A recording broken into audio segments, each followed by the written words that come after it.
आज 15 अगस्त 1947 का दिन था और रात भर रेडियो चिल्लाता रहा था, आजादी, आजादी, आजादी। आज हम विदेशी शासन से स्वतंत्र हो चुके थे।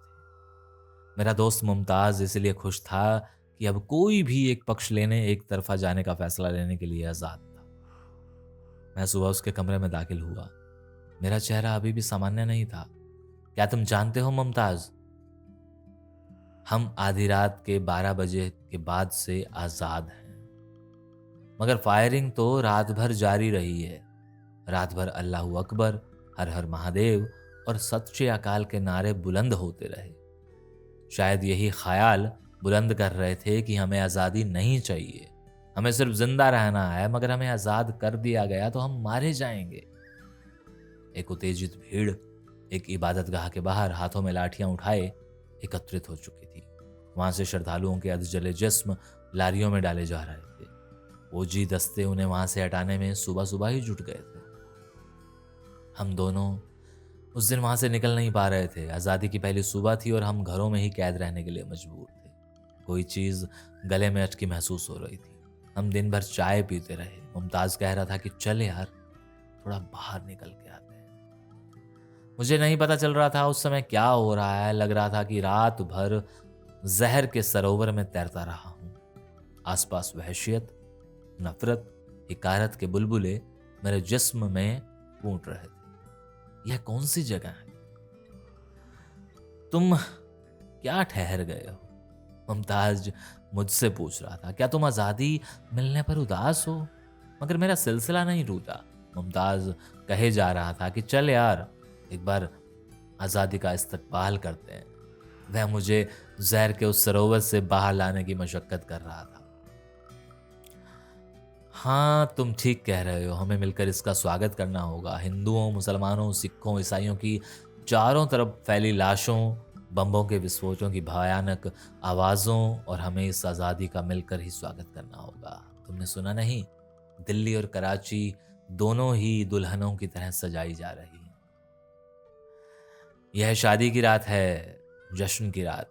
ढोल, नगाड़ों, शहनाई, नाच गाना और बीच बीच में सरोद का गीत। हम सोहनी का घड़ा बजा रहे हैं। हीर की चूड़ियां खनकने लगी हैं। लाहौर व पंजाब के अन्य शहरों, अमृतसर, जालंधर में जश्न हो रहे हैं। खेत दोनों तरफ लहलहा रहे हैं। हम मुटियारों, जवान लड़कियों और मासूम बच्चों में तोहफे बांट रहे हैं। हमारे सयाने, बड़े बूढ़े और बांके नौजवान भी भंगड़े डाल रहे हैं। लेकिन मुमताज मेरी बातों से थकने लगा था। बोला, क्या चाय लोगे? वह मेरी कांपती आवाज से भयभीत था। उसकी आंखें इसी बात पर फटी जा रही थी कि आखिर इस व्यक्ति में इतना जहर कहां से भर गया। यह जज्बाती की रो में इतना कैसे बह निकला। हो सकता है कि इसे उम्मीद हो कि मुझे भी इस खुशी के पल में नफरत से खुद को भर लेना चाहिए। मुझे रंज इस बात पर भी था कि मुमताज आखिर मेरी नफरत की जांच क्यों नहीं कर पा रहा। उसके पास तो साइकोलॉजी की मास्टर डिग्री भी थी। उसे इंसानी दिल व इंसानी आंसुओं के राज भी उसे मालूम थे। वह मुझे समझ क्यों नहीं पा रहा था। वह मुझे अब घूरने लगा था। शायद उसे यकीन होना चला था कि मैं बेवकूफ हूं, मैं मूर्ख हूं। सारा सारा देश तो खुशियां मना रहा है, लोग नाच गा रहे हैं, मगर खुशियों की ये लहरें मेरे भीतर प्रवेश करते ही दम तोड़ने लगती हैं। और मैं लगातार छत की ओर घूरे जा रहा था, और वो भी बिना पलक झपके। लाहौर के साथ सटा हुआ था इचरा। ये एक बहुत पुराना बाजार था। एक दिल दहला देने वाला एक मंजर देखा। एक उत्तेजित भीड़ लाठियां उठाए एक इबादतगाह के बाहर एकत्रित थी। वहां खड़ी लारियों से अमृतसर लाई लाशें उतारी जा रही थी, और जाहिर था कि वे लाशें वहां के मुसलमानों की थी। यह सब उसी अंदाज में हो रहा था जिस अंदाज में यहां से हिंदुओं की जली कटी लाशें कुछ दिन पहले भेजी गई। उस दिन हम दोनों बाहर निकलने की हिम्मत नहीं जुटा पा रहे थे। वह आज़ादी का पहला दिन था, मगर हम घर में ही कैद होकर रह गए। कोई चीज़ बार बार हमारे गले में आकर अटक जाती और गला सूखने लगता। दिन भर हम चाय पीते रहे। मुमताज़ बीच बीच में कह उठता, चल यार बाहर निकलें। आज सभी इमारतों व स्मारकों पर आज़ाद मुल्कों के झंडे फहरा गए होंगे, यूनियन जैन उतार दिया गया होगा, सब भूल कर आज़ादी का जश्न मनाने में लगे होंगे। मगर मेरी टांगें जवाब देने लगी थी, आंखों के आगे अंधेरा सा छाने लगा था, पाँव चलना भूल चुके थे और मैं पागलपन वहशियत के माहौल में नाचते हुए लोगों को देख नहीं पाऊंगा। यह कैसी दारू है जो नशा ही नहीं दे पा रही है? मैंने उससे कहा। लोग आखिरकार कौन सा गीत गा रहे होंगे? बंद करोगे यार यह तमाशा नाच गाना? अगर संभव हो तो बस सो जाओ, गाने बंद कर दो, अपनी आंखें बंद कर लो। अब सब कुछ बाउंड्री कमीशन को करने दो।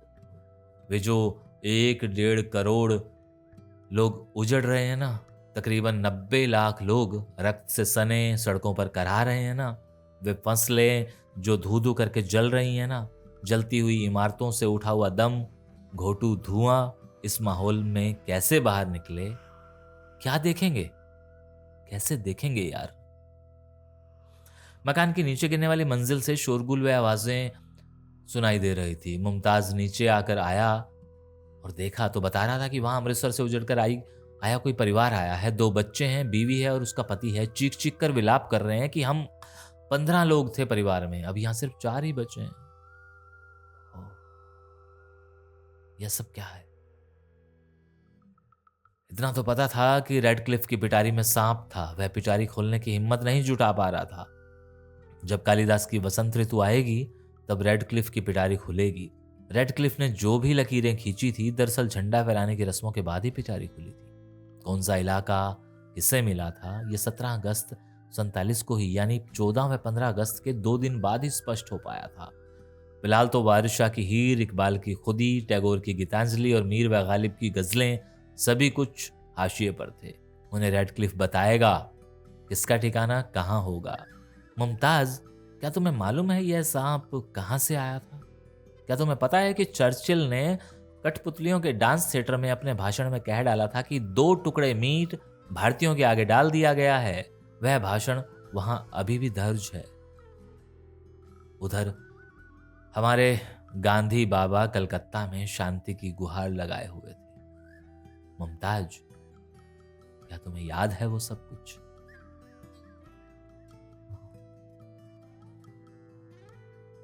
और ये सारे वाक्य जो मैं पढ़ रहा हूं, ये फिक्र तौसवी साहब ने अपने कलम से लिखे हैं।